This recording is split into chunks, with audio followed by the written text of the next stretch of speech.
સંસદ રાજ્યસભામાં શક્તિસિંહ બાપુએ ઉપાડ્યો. પાલભાઈની મહેનત હતી પોરની. કેમિકલનો કપ ગોપાલભાઈના વિસ્તારમાંથી કેમિકલ યુક્ત પાણી અહીંયા આવે છે. પાણી નથી મારી નાખતું, કેમિકલ મારી નાખે ગોપાલભાઈ. પ્રવીણભાઈને મેં કીધેલું, બરોબર, પ્રવીણભાઈને કીધું કે વિધાનસભામાં હું ગોપાલભાઈ પાસે એ મુદ્દો ઉઠાવીશ. તમે કીધેલું, મારું નામ પ્રકાશભાઈ જલ્લુ. તમે 45 મુદ્દા સંકલન સમિતિમાં મૂક્યા, એક પણ મુદ્દો કેમિકલ યુક્ત પાણીનો નથી. બરોબર, તમે એમ જો પ્રશ્ન પૂછે, હું 5000 લઈને પ્રશ્ન નથી પૂછતો. પ્રશ્ન પૂછવાના પૈસા હોય તો તમને ન પૂછવાના પણ પૈસા મળતા હશે. બરોબર, માહિતી પ્રશ્ન ન પૂછવાના પણ પૈસા મળે એ મને ખબર છે.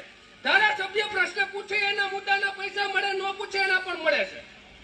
કેમિકલ યુક્ત પાણી બાબત ક્યાંય વાત નથી થતી. કેમિકલે મારી નાખ્યો છે કેરને. પાણી 15 દી પહેલા ભરાતું, આપણને ખબર છે હોનારતમાં પાણી ભરાનું. ખડ ન ભરતા, અત્યારે ભરી જાય, ખડ નથી ભરતા.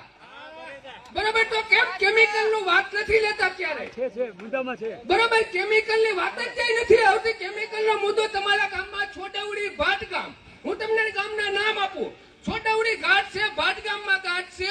આ બે જુનાગઢ જિલ્લાના સુખપુર નહીં, આ તમારા વિસ્તારના ગામ આવે. જેતપુર નું ગામ છે, નથી પાણી આવે. તમે આજની તારીખે એ મુદ્દો નથી લીધો ક્યાંય પણ. એમાં નથી. વિધાનસભાની સંકલનની કિશોરભાઈ, વિધાનસભામાં સંકલનમાં મુદ્દો પૂછો એટલે લખાય. એમ તમે રોડે લઈને નીકળી જાવ, એ મુદ્દો ન હાલે. સરકારમાં બંધારણ મુજબ તમે વિધાનસભામાં પૂછો, એ લખાઈને એનો જવાબ આપવા બંધાયેલ છે. વિરોધ પક્ષના નેતાને જવાબ આપવા બંધાયેલ સરકાર છે. આ બંધારણની વાત કરું, હું રોડની વાત નથી કરતો. અને યાત્રા લઈને નીકળીએ તો ભાઈ પ્રશ્ન થાય. બરાબર, લોકશાહીમાં બંધારણ અધિકાર આપ્યો છે, એ તમે નથી કહી શકતા પ્રવીણભાઈ કે ભાજપ પણ આવે કે ઓલા આવે. યાત્રા ઘીરે રહ્યો, જો કોઈ પ્રશ્ન પૂછવા આવે તો કેવું તમારે? લોકશાહીમાં બંધારણનો અધિકાર છે. હું નથી કોંગ્રેસમાં, નથી ભાજપમાં, હું ખેડૂત છું. ભાઈ ભાજપને પૂછીએ છીએ, હું ભાજપમાં નથી, કોંગ્રેસમાં નથી, હું ખેડૂત છું. ગમે એને પૂછું છું. ભાજપ પરાને બગસરામાં પૂછાણો તો અજાયબમાં પૂછાણો તો અજાયબમાં સભા નથી થઈ. કે તો તાલુકાના રેકર્ડ ઉપર છે આ વસ્તુ. ભાજપની સભા નહોતી થઈ ભાઈ અજાયબમાં. ન્યાય પણ પ્રશ્ન પૂછ્યા હતા. બરોબર, ન્યાય પ્રશ્ન પૂછ્યા હતા. દેવાભાઈ માલમ હોયા ગયા હતા, જિલ્લા ભાજપના પ્રમુખ હોયા ગયા હતા. પ્રશ્ન બધા થયા છે, ભાજપને પણ થયા છે. તમે એક ધારી વાતો કરો, કોંગ્રેસ ભાજપ નો હોય. ખેડૂત માટે હું કરવાની છે એ વાત કરો. અને ઘેડનો મુદ્દો ઉપાડનાર પાલભાઈ આંબલિયા છે. શક્તિસિંહ ગોહિલે રાજ્યસભા સુધી મુદ્દો ઉઠાવ્યો છે. બરોબર, એ ભૂલાતું નથી. પાયોજી પાયાનો પથ્થર છે, એને ન ભૂલી શકીએ આપણે. પાયાનો પથ્થર પાલભાઈ આંબલિયા છે, ઘેડ વિસ્તારનો. સરકારની તમે એને અમે ગમે કરી શકો, પણ પાયાનો પથ્થર ઘેડમાં પાલભાઈ આંબલિયા છે. બરોબર, એમાં તમને બોલાવ્યા હતા, તમે બિન રાજકીય હતો. આપવાળા પણ સ્ટેજ ઉપરથી એને મળ્યું હતું બોલવાનું.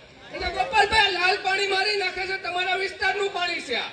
આ તમારે સ્વીકારવું પડશે. એના માટે મુદ્દો ઉઠાવવો પડશે તમારે. ઉબેણમાં પાણી આવે, આ ઉબેણમાંથી ઓજીતમાં પાણી આવે છે. બરોબર,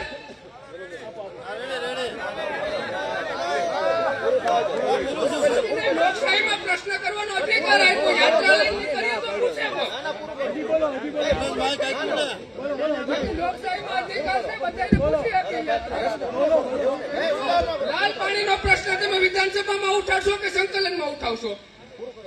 અમારી વાત પૂરી થઈ ગઈ. તમે ક્યાં ઉઠાવશો? મેં તમને પૂછ્યું. બાકી નથી અમારું. કોને મેં તમને આ બાબતની ઘણા ફોન મેં તમે કીધું હતું કે વિધાનસભામાં પ્રવીણભાઈ આપણે બે ભાઈઓને વાત થઈ હતી. કિશોરભાઈ એને વાત થઈ હતી મારે કે વિધાનસભામાં પ્રશ્ન ઉઠાવશો. મેં રામ સાહેબની વાત કરી હતી. એ પ્રમદી અમે મળ્યા હતા, અમીરભાઈ રામને અમે.